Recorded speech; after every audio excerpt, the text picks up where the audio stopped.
Brazil পাত্তা না পেলেও উরুগুয়ের বিপক্ষে বুক চিতিয়ে লড়াই করল কানাডা। তবে একটুর জন্য ইতিহাস করতে পারল না জোনাথন ডেভিড, ইসমাইল কোনেরা। আরও একবার পূর্ণরূপে হাজির লুইস সুয়ারেজ, ঠিক যেটা করতেন বার্সেলোনার জার্সিতে। উরুগুয়ের মান রক্ষা করে কাঁদতে দিল না কোটি ভক্ত সমর্থকদের। কানাডা আর উরুগুয়ের মধ্যকার ম্যাচের সব মুহূর্ত আর ফলাফল এক করে জানবো রিপোর্টে। এ যেন সেই পুরনো লুইস সুয়ারেজ, বার্সেলোনার সুয়ারেজ। আরও একবার ভক্তদের ভাসালেন শেষ মুহূর্তের উল্লাসে, সাথে বাঁচিয়ে দিলেন উরুগুয়েকে। অথচ পুরো ম্যাচটাই ছিল কানাডার দখলে। নিখুঁত পারফরমেন্সে পুরো ফুটবল বিশ্বের মন জয় করে নিয়েছে উত্তর আমেরিকার দেশটি। যেই ব্রাজিল পাত্তাই পায়নি উরুগুয়ের কাছে, তাদের বিপক্ষেই এদিন শুরু থেকেই আক্রমণাত্মক খেলতে থাকে কানাডা। সেমিফাইনালে আর্জেন্টিনার কাছে হেরে ফাইনাল খেলার স্বপ্ন ভাঙে তাদের। তবে পুরো আসরে যেভাবে তারা খেলে এসেছে তা নিশ্চিতভাবে প্রতিপক্ষকে ভয় দেখানোর জন্য যথেষ্ট। অন্যদিকে কলম্বিয়ার কাছে 1-0 ব্যবধানে হেরে ট্রফি জয়ের মিশন থেকে ছিটকে গিয়েছে উরুগুয়ে। তাই আজ ছিল তৃতীয় স্থান নির্ধারণ করার লড়াই। পুরো ম্যাচে কানাডা আধিপত্য দেখালেও ম্যাচের শুরুতে এগিয়ে গিয়েছিল উরুগুয়ে। ম্যাচের 8 মিনিটে রদ্রিগো বেন্তাঙ্কুর গোলে এগিয়ে যায় তারা। বিপরীতে গোল হজম করে আক্রমণের ধার বাড়ায় কানাডা।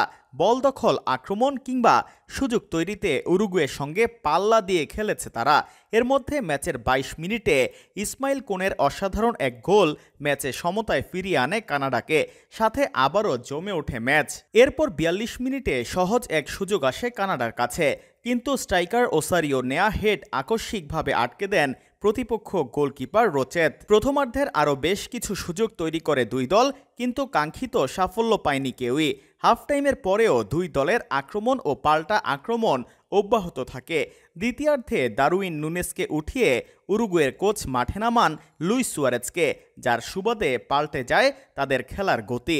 মাঠে নেমে বেশ কয়েকবার প্রতিপক্ষের রক্ষণভেদ করে অ্যাটাকে ওঠার চেষ্টা করেন সাবেক বার্সা তারকা, কিন্তু ফিনিশিংয়ের অভাবে গোল পাচ্ছিলেন না। বিপরীতে ম্যাচের 80 মিনিটে সমতা ভেঙে জোনাথন ডেভিডের গোলে এগিয়ে যায় কানাডা, সাথে ভয় ধরিয়ে দেয় উরুগুয়ে শিবিরে। যেই লিড অব্যাহত ছিল অতিরিক্ত সময়ের প্রথম 2 মিনিট পর্যন্ত, কিন্তু এরপরই সুয়ারেজ নৈপুণ্যে পাল্টে যায় সবকিছুই। নির্ধারিত 90 মিনিটের খেলা শেষে যোগ করা সময়ের 5 মিনিট চলছিল।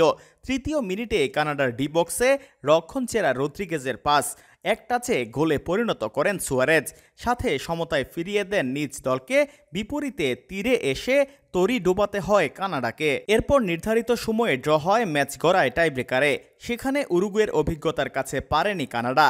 মূল ম্যাচে গোল পাওয়া ইসমাইল কোনে ও দলটির সবচেয়ে বড় তারকা আলফোন্সো ডেভিড মিস করেছেন পেনাল্টি শুটআউট।